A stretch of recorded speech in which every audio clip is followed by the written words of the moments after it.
So there's an old African proverb that goes, "Until the lions learn to speak, tales of the hunt will always glorify the hunter." Well, this lion has learned to speak.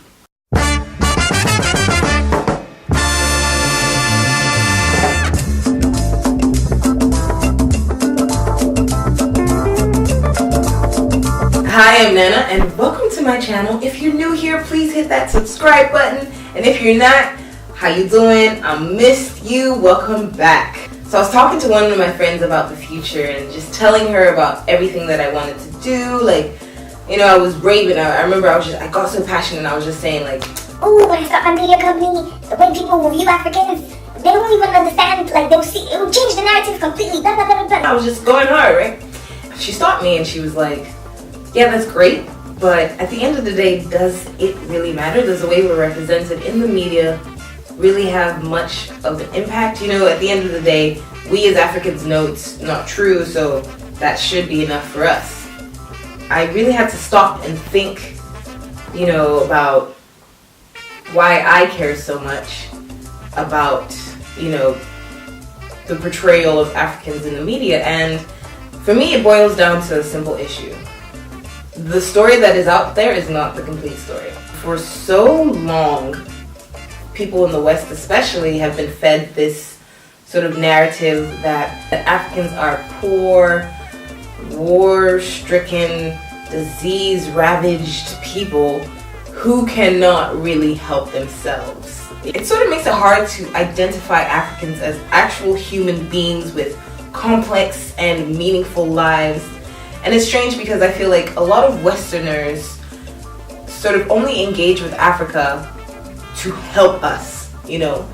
And so think about like all the mission trips and charity trips that, you know, groups of students will go on. I went to Africa, I built a school, blah, blah, blah. But like, it's never like, I went to Africa to go and learn something. I went to Africa to go and experience this particular culture, or we went to go and learn about their rich history. To me, it seems that Westerners believe that the only meaningful thing that happens in Africa is the charity work, is the mission trips, you know? And no, that's definitely not the truth, you know? Like, Africa is honestly, it's too big to describe. There's just, I don't know, it's just so, there's so much, you know, and we're all just being painted with this single stroke. It's very frustrating to see the way that Africa's achievements, our history, our culture, our music is sort of glossed over, you know, and, you know, people just believe the terrible hype. And obviously this is not to say that there aren't issues in Africa, but at the same time, I feel the way that Africans and Africa is portrayed in the media sort of leaves a lot of the positivity out. I remember when I was in university, one guy asked me, did y'all wear shoes over there in Africa? And I remember being like shocked because he was a grown man, like, and he was a naval officer, right?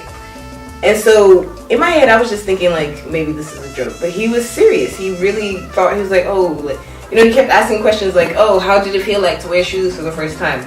Don't worry, y'all, I schooled him. But at the end of the day, it was kind of like, for him to actually think that, obviously there's something going wrong. And it's not his fault that he thinks that. It's the fact that there aren't enough portrayals of Africa that show a different side of the story. And so I'm so passionate about, you know, bringing that different side of the story because I grew up in several African nations and I've seen how vast and varied and innovative and, you know, just wonderful the continent is. But whenever I express that to other people, they don't seem to understand it because all they know is the Kwashiorkor babies, war-torn, poverty-stricken, you know, portrayals of Africa. And yeah, it's frustrating because it's like, well, yes, that happens sometimes, but like, that's not it. That's not all of it, man. Like, there is so much going on you don't even know, you know. So yeah, I get really passionate about this stuff because for me, growing up, that was not my reality, you know, and people couldn't seem to relate to my enthusiasm and passion about, you know, Africa and the continent.